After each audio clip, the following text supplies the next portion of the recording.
Good evening, and welcome to the Werewolf's Cave. It's fast approaching Halloween, and I rather thought it best you remain tied up in your chair to save you from escaping the fate of my fangs.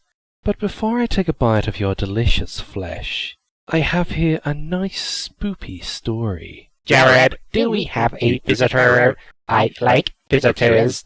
I get to play with their minds. Not now, Mecha, my virus-infested PS Vita. I'm about to read a story. Is it Alice's Adventures in Wonderland? How did you know? Because you always read that story. I have a far more tantalizing idea to torment our guests with. We shall review one of American McGee's Alice games to them. A fine idea, except we only review indie games. Indie, my circuits. We are reviewing Alice Madness Returns, or you're sleeping in the doghouse again. Fine. Prepare the circle of blood for summoning the game. You should feel honored, human, for you will bear witness to such rarity before we eat you alive. Remember my name well, for I am Gerad. And I am Mecha. And we are Mechanix Gaming Reviews.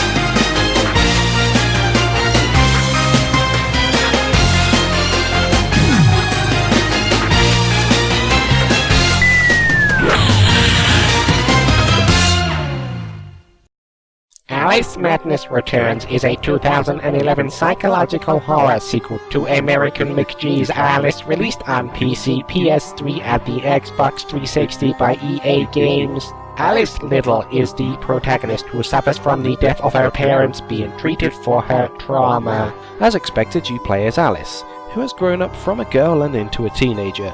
She's even gone to the trouble of dyeing her hair black. Dio, they turn goth so fast when they grow up. Look up the definition of goth, you moron. The game opens up in a grey Victorian-esque city, in which you, as Alice, run down linear corridors and are told how to play the game in a very hand-holdy manner. After the initial grey and bleak world, you find yourself in Wonderland, of course, which is full of contrasting and vibrant colour, at least initially. The game plays as an action platformer, which is unusual to see in this age of guns and gaming. Alice can perform multiple jumps with her frilly skirt and can also wield a blood-stained knife in the form of a vorpal blade to slash up the deadly creatures which inhabit Wonderland. It's almost as if Alice decided slashing things is now fun, now that she's a teenager. Gameplay-wise, it makes the linear world of Wonderland a lot more entertaining, with close-range combos being a necessity in beating the inner demons of Wonderland in order to progress. These weapon attacks can be leveled up throughout the game. Other objects which are thought harmless are teapots, now used as cannons, and umbrellas, now used as shields.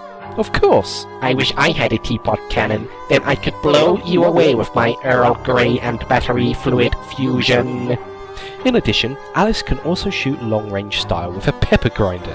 Yes, I did just use shooting and pepper grinder in the same sentence. This can be used to shoot objects too far away and make platforms appear at your whim. Great, so you can jump between platforms. And that's fine. I miss 3D platformers, which is a genre strangely absent in the current world. It is a shame Wonderland is so linear, so you aren't given any opportunity to explore beyond the limited confines of the corridors of platforms which lead in one direction. And this gameplay is linked by a story which explores Alice's mental health and her past. Many of these story events, such as the past, are represented as a tea-stained storybook, flicking through 2D images that look like they were crafted in ink. These sections counterbalance the warped reality of the 3D world and make a nice change of visual pace. That is, until something disturbing happens, such as a rabbit's head explodes in a fountain of blood. Polly had a dolly and her head popped off. Mecha had a body and I turned it off. No! In fact, the game continuously goes out its way to plant visually disturbing images in place of normal ones. Right from the off, you play as Alice exploring the alleys and gullies of a cobblestone present until a large-nosed crone morphs into a monstrous nightmare. In fact, the developers clearly designed this game with the world of nightmares and reality being both a state of mind. And your nightmare is a PS Vita which can never turn itself off. I'm back, and I'm your true nightmare fool. I find the fact that Alice's nightmarish visions are manifested by her state of mind a cliché of fiction and a pretentious piece of writing. It's the state of Alice's mentality which shapes the world around her and ultimately where this so-called Wonderland seems to sit. The story sets Wonderland up to be a happy place in her mind, which Alice imagined when she was little.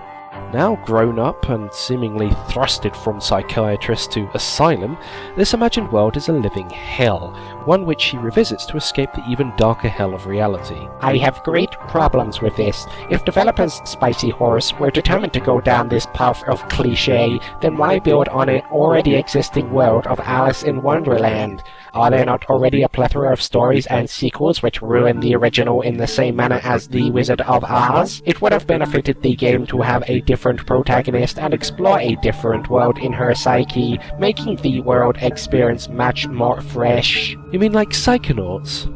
That was a classic which I feel this game borrowed heavily off of, in both style and tone. Let's not forget that American McGee's Alice is a well-established darker variant of Alice in Wonderland, released on PC back in 2000.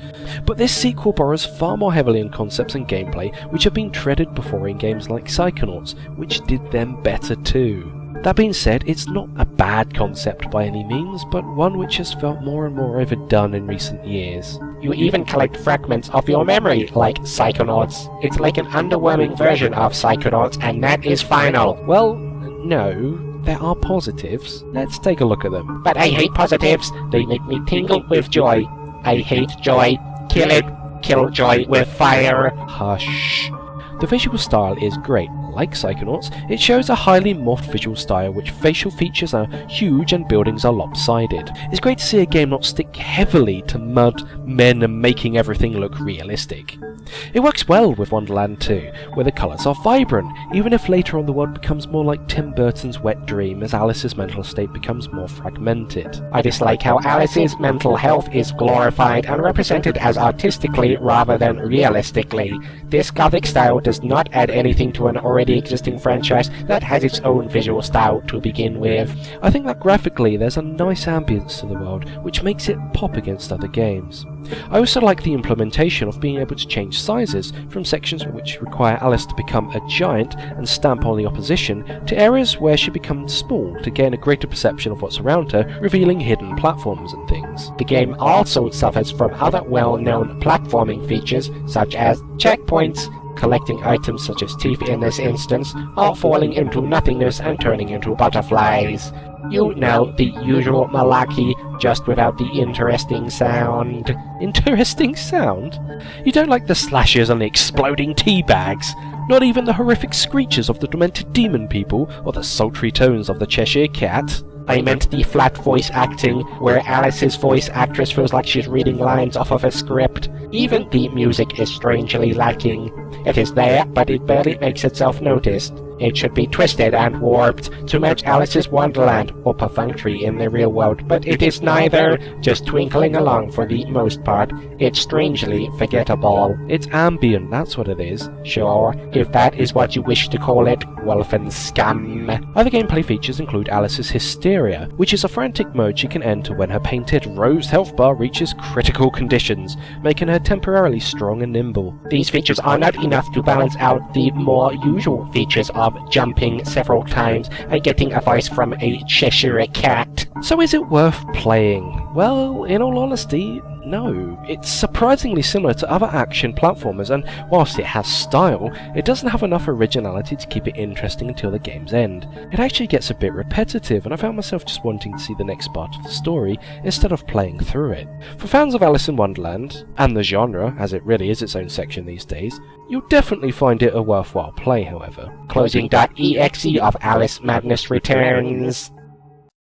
This story is over, mere mortal. I hope you enjoy the rest of Halloween before we nibble on your ears. Way to kill the mood, Gerad. Now you just make it sound like we are preparing a pleasure dungeon. Whatever strikes fear into the viewers will work, Mecha. Now, on to the feast!